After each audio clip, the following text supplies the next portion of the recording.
Hey folks, it's application season, which for us is intensive time spent right here in front of this computer researching everything we possibly can, because for our show, for our platforms, we need a lot of tags every year.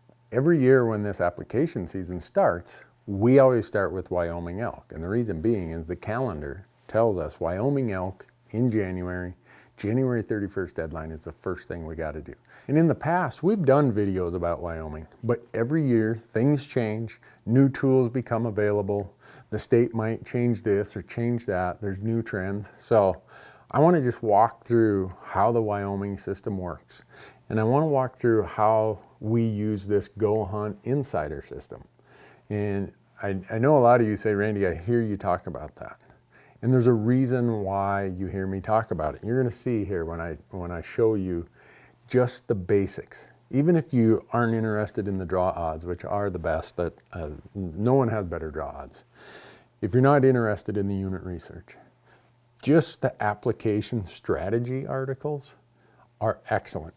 One of the things about GoHunt is for our people who watch our videos and listen to our podcast, if you subscribe to their insider service and use promo code RANDY, R-A-N-D-Y, they're going to give you $50 of instant credit in their gear shop. It's a really good gear shop. It's got great backcountry hunting equipment. I've signed into my account here, and I'm going to go to what's called my base camp. You'll see all these articles about application strategies and draw odds. Well, this one right here is application strategy for 2018 Wyoming elk. This is so in-depth. This tells you so much about what we're going to talk about in this video. Some of you may know everything about Wyoming. Some of you might just be starting out.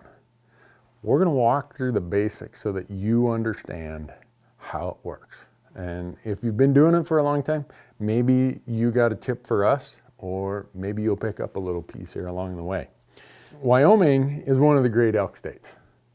If you want to go elk hunting in the West, I always tell people Wyoming is a state you need to be applying in. Some of the things in these articles you'll see, it talks about what are all the changes for the year. There was a fee increase this year. That's going to change draw odds. Some people are going to drop out. Some people are going to drop from the special draw, which we'll get into later, which is the more expensive draw, down into the regular draw, which is the less expensive draw. Well, say you miss this draw deadline, you can put in for a preference point towards 2019 between July 2nd and October 31st. There's just so much information here. And it talks about how much you're going to have to send in with your application. Wyoming makes you pay everything up front, plus an application fee. Wilderness areas, it's probably one of the biggest criticisms people have of Wyoming. Non-residents, to hunt in a designated wilderness area, you need to hire either an outfitter or you need a Wyoming resident to sign this form that they will be your quote-unquote, I don't know what term they use, assistant or agent or whatever it is. So there is a way around that. This talks about the types of hunts. So when you look at the Wyoming regulations, they have type 1 hunts, type 2 hunts, type 4, type 6, type 9. And people are like, what do all those types mean? Well, this research service tells you what they all are.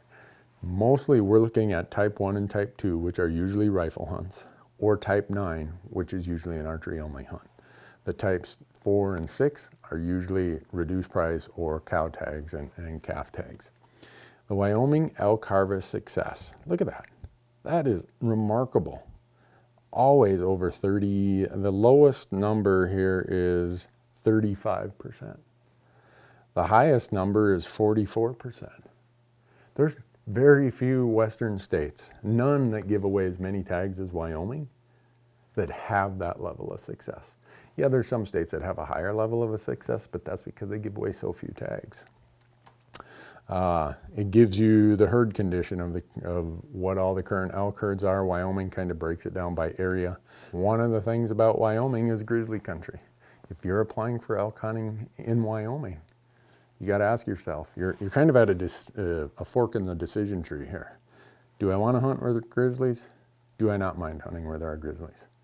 If you don't like hunting where there are grizzlies, then you're going to be forced to pretty much say, all right, the bighorns, central Wyoming, southern Wyoming. Once you get to northwest Wyoming, even west central Wyoming, you're talking about grizzly country. Trophy potential, GoHunt goes into a lot of that. Since 2010, here are the Boone and Crockett entries. Not that all of us are looking for a Boone and Crockett animal, but since 2010, Montana leads the way with 59, Utah with 48. Number 3 is Wyoming, 38 Boone and Crockett entries, which that doesn't mean that every unit has Boone and Crockett bulls, but it also doesn't mean every bull got entered. And there are a lot of bulls that don't make Boone and Crockett that are really, really nice bulls.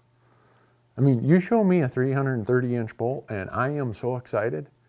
And that doesn't even come close to Boone and Crockett. Wyoming has a lot of units with those kind of bulls, quality and age classes there. So there's all this information in this insider stuff.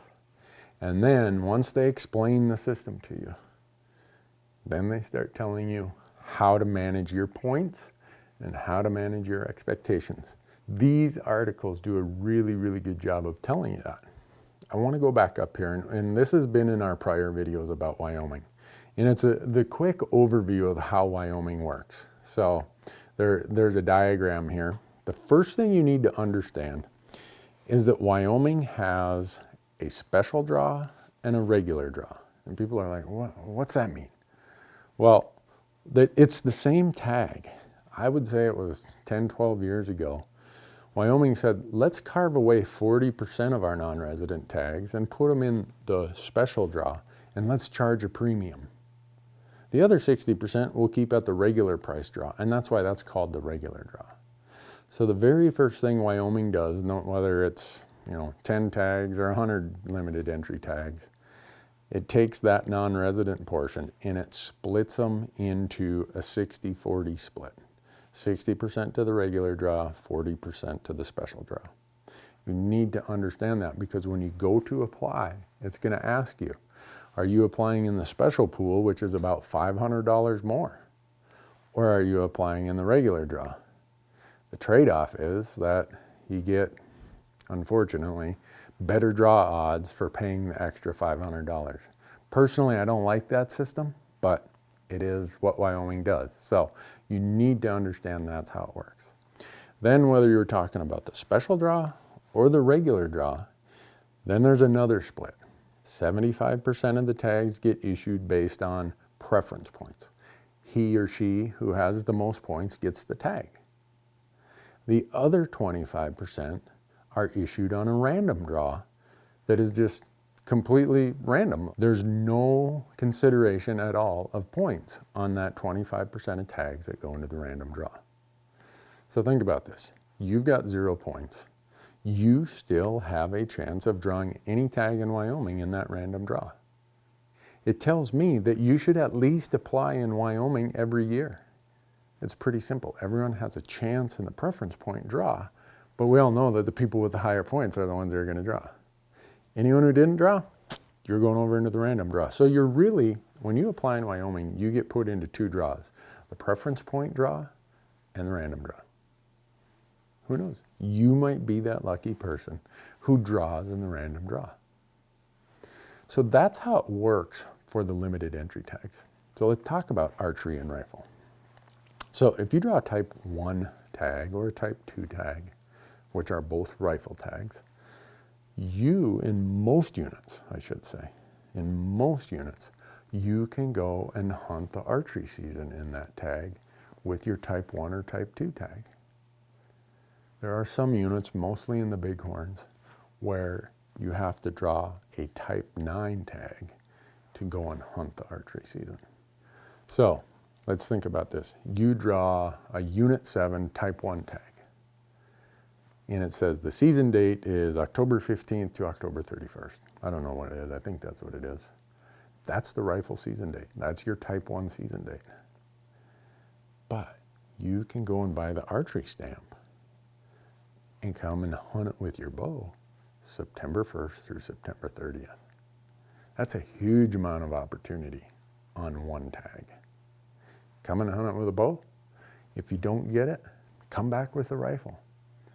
Wyoming is probably a model for states to look at for providing opportunity and quality, resident, non-resident. Wyoming is extremely generous to non-residents, not just with their elk allocations, but their allocations for all species. And Wyoming has a ton of public land. So in this video, I've kind of given you the overview of how the Wyoming system works. I've showed you how the GoHunt Insider articles are a huge helpful resource in learning about Wyoming and doing your research before you even start applying in Wyoming. In the next video, we're going to walk through a step-by-step using GoHunt Insider for draw odds, for filtering public land, private land, how many points I have, what pool I want to look for, selection of kind of a range of trophy scores. That's where the filtering system of the GoHunt Insider is going to help you find some gems and hopefully help you find your Wyoming elk tag. Thanks for watching.